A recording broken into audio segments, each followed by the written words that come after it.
tí nữa thôi à. Giờ gà dây gì? Gà chuột dây chắc đấy tên gà chuột dây gì tí tàu có. Ồ. Cũng thay cá từ lo là dây cũng này vỏ. Ta đem giếng. Vậy là chỉ tập bọ. Giếng đừng ta thế này. Nếu chỉ tập bọ nè. Thì là điều cha họ cha đã lo để họ chỉ tàu kia nhau.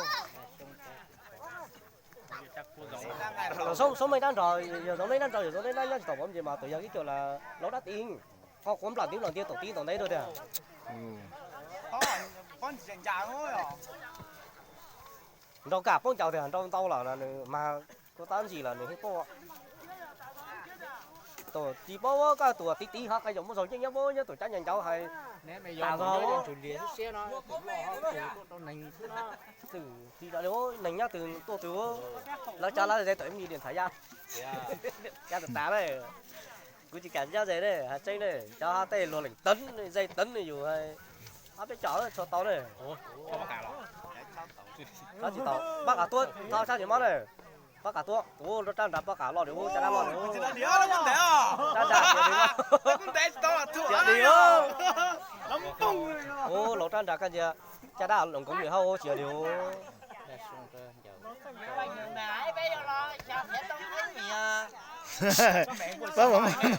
Vâng, mà cái tầng cái nhá vâng. tàu nó còn chuyện đây tí tàu là cái nhỏ là với con lươn mò À, ta tựa cho bẻ trong ta không này. Chỉ điều Tha gió mỏ đó hả? bây giờ cha là Thì là cha cho bẻ trong này ta không là ta tha gió nó tha gió là vô. nhẹ thao bây giờ Tha gió là vô. ồ lia bố rồi tao sống mấy trăm đồng tàu rồi nó đã tập con chào nó đồng tàu rồi đấy nó đã nhận tàu có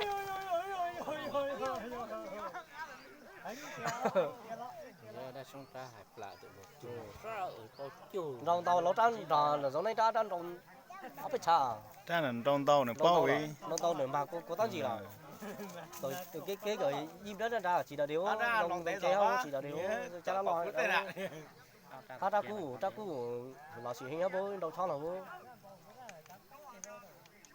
nó là thì từ cho phải cho nhá cha đầu khi mua chỉnh thì từ men rau cá câu hôi nó chạy mình chín đấy nhưng mà nó chưa rồi vậy mua thu hiện đầu làm gì thì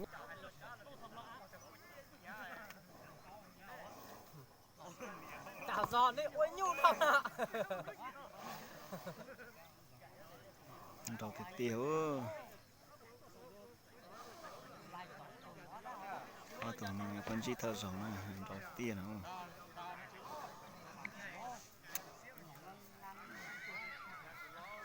tả này tả tỏ chứ chỉ chút lần nữa tả cậu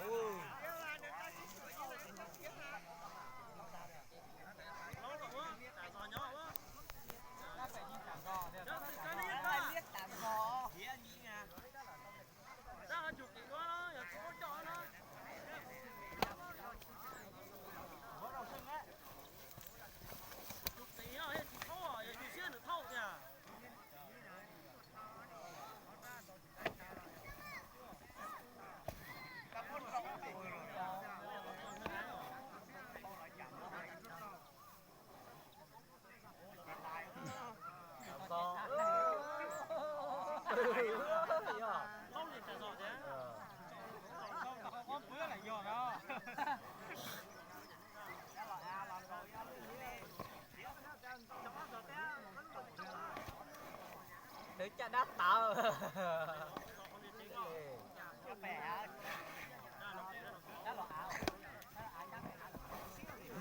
lạ rồi nó cả lo tiền chỉ lo tiền các bạn tính nào bây giờ tự cút tài cút tài nhá thì nhặt thành nữa chắc cút tài thì không có tàu lì nữa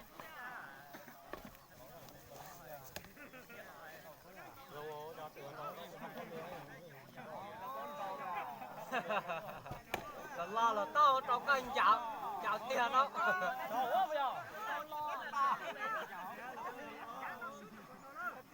cho nó cái tao kia á tao tao hỏi tao kia nhé mà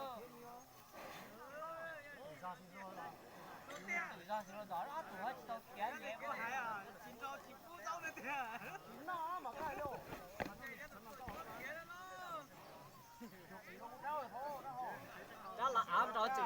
天五毛，等天几毛。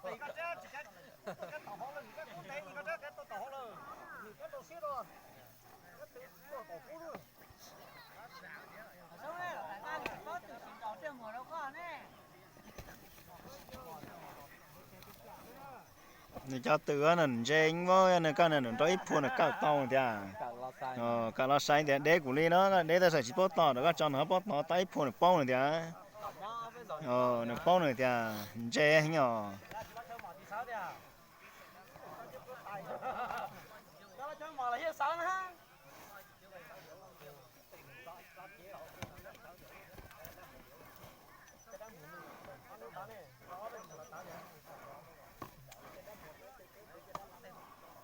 có cha mùa đó đi kiếm rồi mùa rồi nó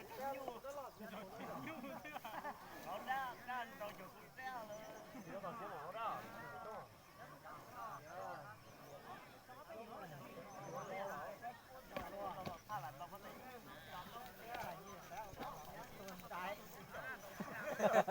Dạ. Tôi lúc mấy cái tầng đó sao là tên nó dạ. cái cú chỉ trả thế nó chỉ trả thế, tao nhìn được xứ này, đâu lấy nhìn được xứ đấy, tại sao được kia đấy? Ủa, đi xứ thì chỉ quan trọng á. Là vui thôi nhỉ.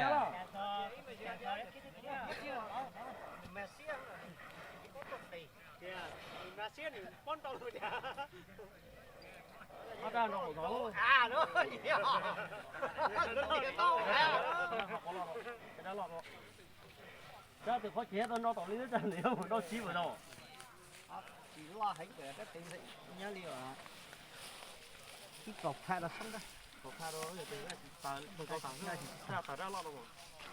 cái cọc khai Thì ra tập trái thì tao thắp rồi. Nhá nhỉ chỉ tao xíu đèo. tầm bắt đầu thập cái gì hả ca sáu tầm bảy sáu đèo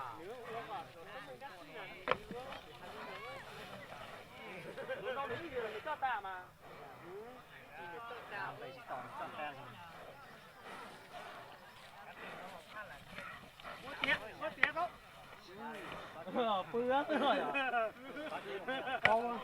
té là té phanh vỡ là chỉ bự vỡ té ho Chỉ có giờ tôi chụp để nó tao hết.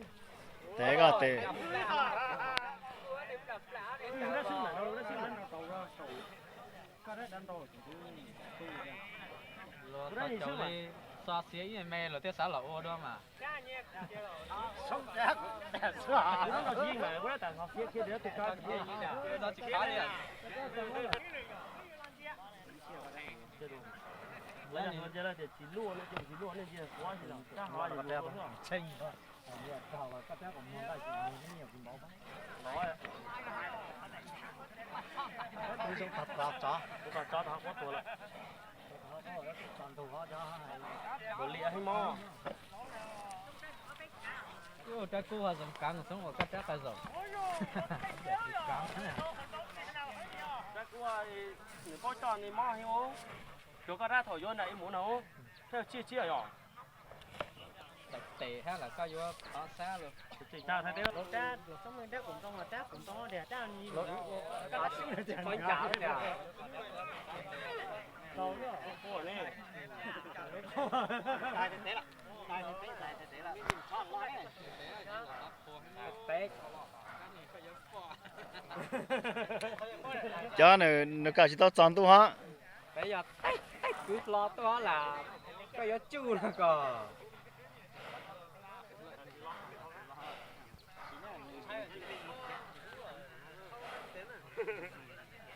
Có tiền luôn.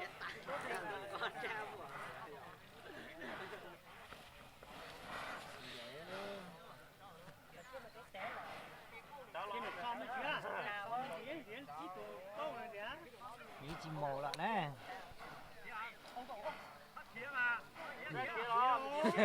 Không có cái chân sai nào. Nếu chín tiền có là nên tí tao lâu nữa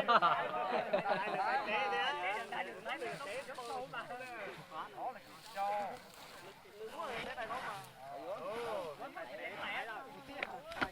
Chào được. người chỉ tao Kia này nó. Có cha là cái tè là. Ôi, nó cha từng con câu tè là.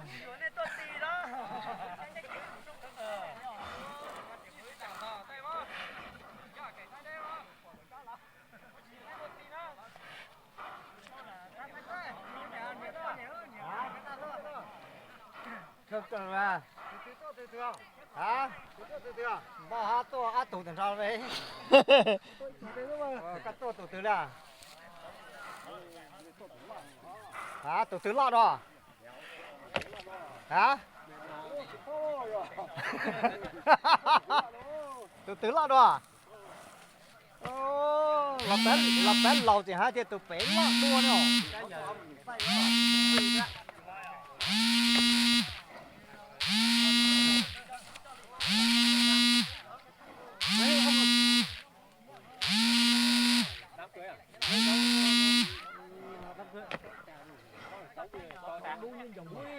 Bảo có hai con này luôn. Chả hút à? Nó như lá từ chim mùa ha. Cứ nó sống cái nhà nó rộ, nó để làm con người cho chỉ rộ. Đã chỉ có trời ăn trâu chứ.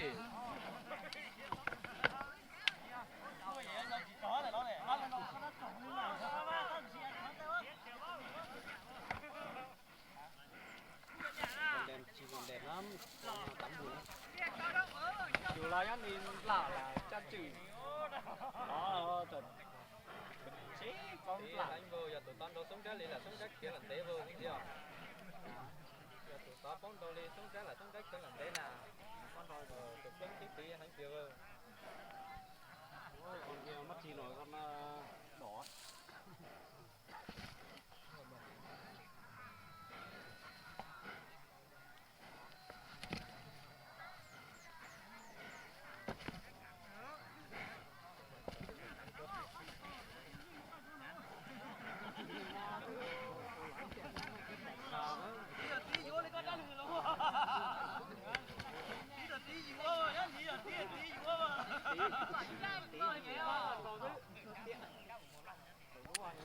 Như chả ít bùa là chỉ mùa vô.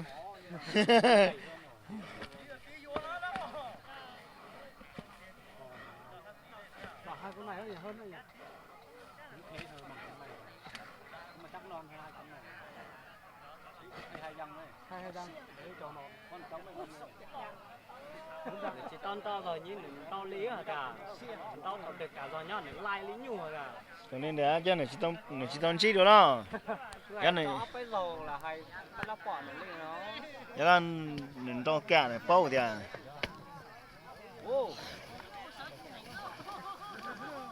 Phanh cào chiên nó khó lo khó sao chạy nữa.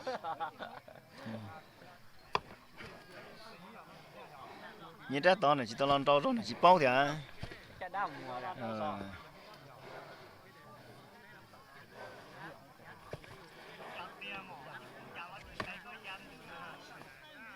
chó chứ trong quá cấu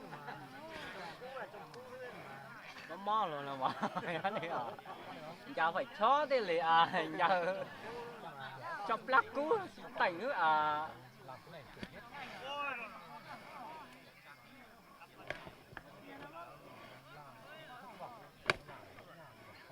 tiếc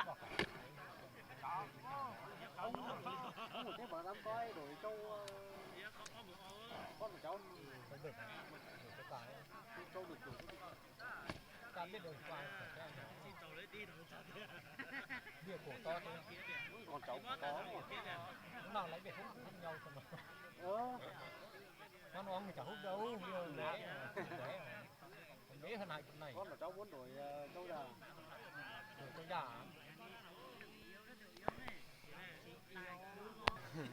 Gấp khiếu không?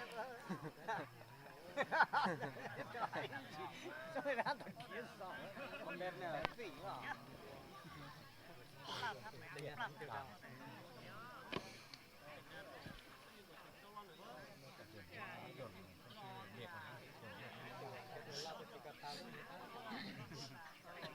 Câu này có cái sướng khiến là mà nó chỉ chỉnh cái chưa?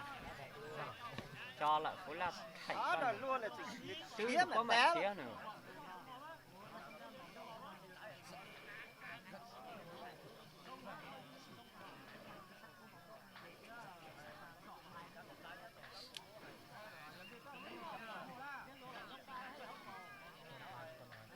trên đền trâu này gì là kia đó chỉnh mua giòn thì ăn thì này có mà chỉ mua giá nha cho các chú to lo như nào chú nành á có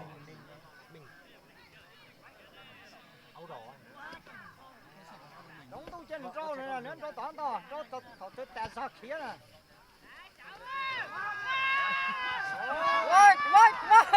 ôi cháu tá ơi rồi tên em chỉ ăn trâu tá đó cháu tá luôn nào trâu tá là lắc khí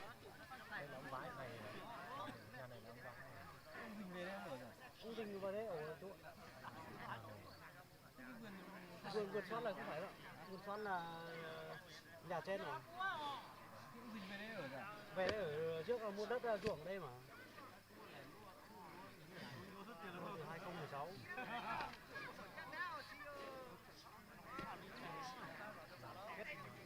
rồi hôm mai anh conขึ้นtrò sổ cái trọp rồi nè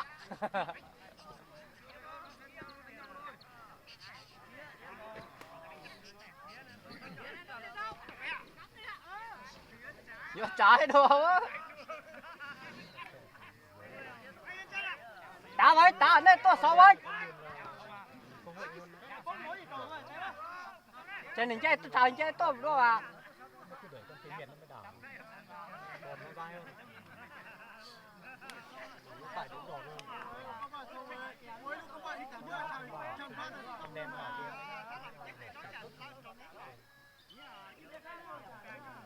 chắc tưởng chi là chỉnh cổ ha pháp họ con trai tiền lành kia lò chỉ cần trâu lo chạy nè người chưa chào là chi là mò trẻ mà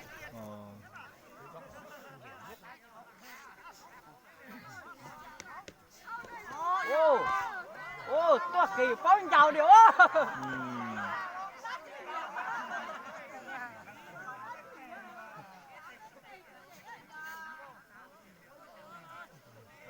vô khiếu không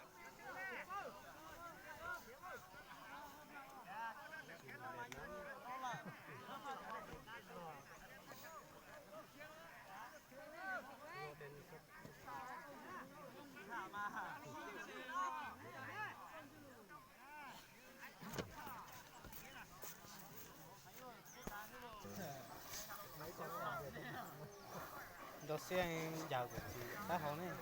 Để nhau cái gì trời không chia đó. Tôi cá hết thiếu bây mà nha chỉ cho trên đường đâu rồi còn thoải mái đó cứ đi nhớ ô kilo